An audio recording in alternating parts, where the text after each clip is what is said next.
ในตอนเช้าวันที่ 30 เมษายน 2025 นี้โดยตอบสนองตามการเชื้อเชิญของสหายตัวเริ่ม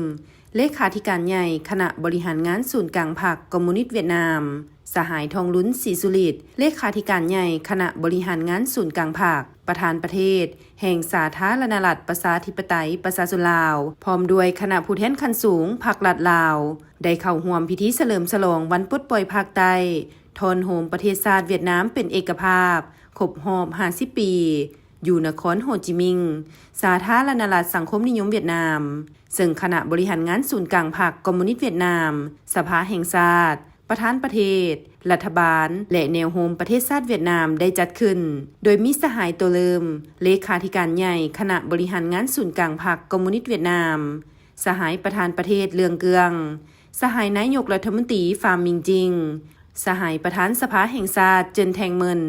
สหายประธานศูนย์กลางแนวโฮมประเทศชาติโดวันเจียน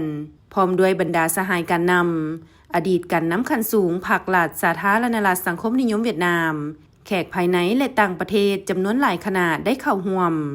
สำหรับคณะผู้แทนจากสาธารณรัฐประชาธิปไตยประชาชนลาวนอกจากคณะผู้แทนจากศูนย์กลางแล้วยังมีคณะผู้แทนจากกระทรวงป้องกันประเทศนครหลวงวิจันทร์แขวงจำปาสักสวรรณเขตและหัวพันเข้าร่วมการจัดพิธีเฉลิมฉลองในครั้งนี้เป็นการจัดพิธีระดับชาติโดยมีการสวนสนามอยู่ถนนเลยวนทำเนียบเอกราชนครโฮจิมินห์ซึ่งมีก้อนกำลังต่างๆเข้าร่วมสวนสนามหลายกว่า 13,000 คนในนั้นมีก้อนกำลังของกองทัพประชาชนลาวและก้อนกำลังจากประเทศอื่นเช่นกองทัพประชาชนจีนและกองทัพราชอาณาจักรกัมพูชาเข้าร่วมสวนสนามนอกนั้นในพิธียังมีการยิงปืนใหญ่21 นัดมีเรือบินเอลิคอปเตอร์จำนวน13 ลำย่าน130จำนวน9 ลำและ Su-30 MK2 จำนวน7 ลำของกองทัพอากาศเวียดนาม